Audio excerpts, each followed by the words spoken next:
మేము బతికేదే శ్రీరాముని నమ్ముకొని, మేము నమ్ముకునేది శ్రీ ఆంజనేయుని నమ్ముకొని, మేము ఉదయం నిద్ర లగిస్తే జై హనుమాన జ్ఞాన గుణసాగర జై కపిలిశ తిలోక ఉజాగర రామదూత అతులిత రామ అంజనీ పుత్ర పవనసురామ మహావీర విక్రమ బజరంగి అని హనుమంతుని తెలుసుకుంటాం.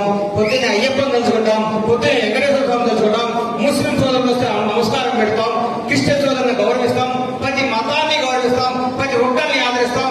మాకంటే హిందువులు ఎవరూ లేరు, మీరు హిందూ పేరు చెప్పుకుంటున్నారు, మా అనుగుణంలో మా రక్తంలో హిందుత్వం ఉంది, కాంగ్రెస్ పార్టీ హిందూ పార్టీ అని చెప్పారు. రాహుల్ గాంధీ గారి గురించి, సోనియా గాంధీ గారి గురించి, కాంగ్రెస్ కుటుంబం గురించి మీకు మాట చెప్పాలి. వడి అడుగులు వేస్తున్న రాహుల్ గాంధీ నడుచుకుంటూ వస్తే నానమ్మను దారుణంగా చంపింది ఈ టెర్రరిస్టులు. బాధల్లో కట్టుకొని బయటకు వచ్చి కాలేజీ పోతుంటే అమ్మ ఫోన్ చేసి నాన్న సీపీఎం ముక్కలు చంపారని చెప్పింది. అన్ని కష్టాలు కట్టుకుని నిలబడ్డాడు రాహుల్ గాంధీ. ఆ కుటుంబం కాంగ్రెస్ పార్టీ దేశానికి ఎంత సేవ చేసిందో మీకు తెలియదా? కాంగ్రెస్ పార్టీ దేశానికి ఎంత గెలవైందో మీకు తెలీదా? ఎన్ని ప్రాజెక్టులు కట్టిందో మీకు తెలీదా? ఎంతమంది ఆదుకుందో తెలీదా? భారతదేశానికి స్వాతంత్రం తీసుకొచ్చిన party Congress party. Doctor Ambedkar ఆశయాలు నిలబెట్టిన పార్టీ కాంగ్రెస్ పార్టీ. భారతదేశంలో ప్రపంచ దేశంలో భారతదేశానికి పట్టాన్ని తీసిన పార్టీ కాంగ్రెస్ పార్టీ. అందరినీ సగౌరవంగా గౌరవించి అభిమానించి అందరినీ హక్కులు చేసుకున్న పార్టీ కాంగ్రెస్ పార్టీ. కాంగ్రెస్ పార్టీకి ఓటేయడం గర్వం. కాంగ్రెస్ పార్టీ కార్యకర్తలు చెప్పుకోవడం నిజాయితీ, నిర్భయంగా నేను కాంగ్రెస్ కార్యకర్తను అని చెప్పుకుంటా. అడిగిండు, అరే నువ్వు టీఆర్ఎస్ బీజేపీ కదా రోజు కాదని.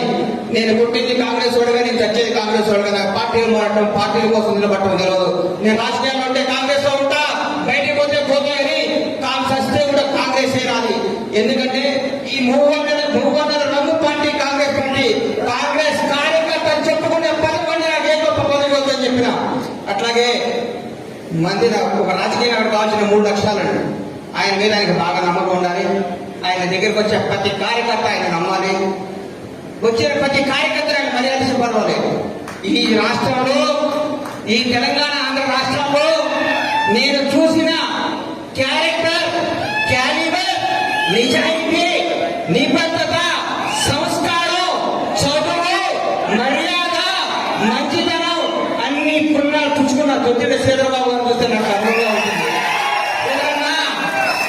నిజంగా నేను చెప్తున్నా, మీ గుడికి ఇప్పుడే అన్నవాడ ఊళ్ళో గుడికి పోతే దర్శనం చేసుకున్నా. ఇట్లా వచ్చా కదా దత్తాత్రేయ స్వామి చూద్దామని పోయినా. ఆ ఊరు జనం మీ తండ్రి గారి గురించి, మీ కుటుంబం గురించి వాళ్ళు మాట్లాడుతుంటే నా కళ్ళలో నీడొచ్చింది. ఇంత సేవ చేసిందా చంద్రబాబు గారు? మీ జీవితం, రాజకీయ జీవితం ఇప్పుడే ప్రారంభమైంది. నా దృష్టిలో మీరు భారతదేశం గర్వంగా చెప్పుకునే స్థాయిలో కూర్చుంటారని సకాలంగా చెప్తున్నా. అలాగే పెద్దల వెంకటస్వామి గారు, ఇందిరమ్మ సమకాలికులు, ఇందిరాగాంధీ గారితో పనిచేశారు, మహానుభావులు. ఆయన ఎక్కడున్నా గర్వంగా ఉంది. నా మనవడు కాంగ్రెస్ పార్టీ ఎంపీగా పార్లమెంట్ లోకి వస్తున్నాడని దివినున్న మనవడు చూసి ఆనందపడే రోజు మీరందరూ 1,00,000 ఓట్ల మెజార్టీతో మన వంశీ గారిని గెలిపించి సగర్వంగా వెంకటస్వామి గారి సేవను గుర్తు చేసుకొని, వాళ్ళ తండ్రిని, వాళ్ళ పెద్దన్న గారు వాళ్ళు చేస్తున్న సేవను గుర్తుంచుకొని ఆ బాబుని మీరందరూ దీవించి పైకి పంపించాలని కోరుకుంటూ, ఈ అవకాశం ఇచ్చిన మందరికి, ప్రజలందరికీ, పెద్దల చంద్రబాబు గారికి, వివేక్ గారికి, వేదిక మీద అందరికీ నా హృదయపూర్వక కృతజ్ఞత తెలియజేస్తూ సెలవు తీసుకుంటున్నాను. జై కాంగ్రెస్. అస్సాం గుర్తుకే, అస్సాం గుర్తుకే, అస్సాం గుర్తుకే. రాహుల్ గాంధీ ప్రధాని కావాలి, మన డాక్టర్ వంశీ ఎంపీ కావాలి. For more videos subscribe to BCN channel. గంట మర్చిపోకండి, కొట్టేసేయండి. Please subscribe BCN channel. Please subscribe BCN channel. ఇందులో మీకు కావాల్సిన అన్ని రకాల హంగులు ఉంటాయి. Hi, this is MM Srilekha. Please subscribe to BCN channel.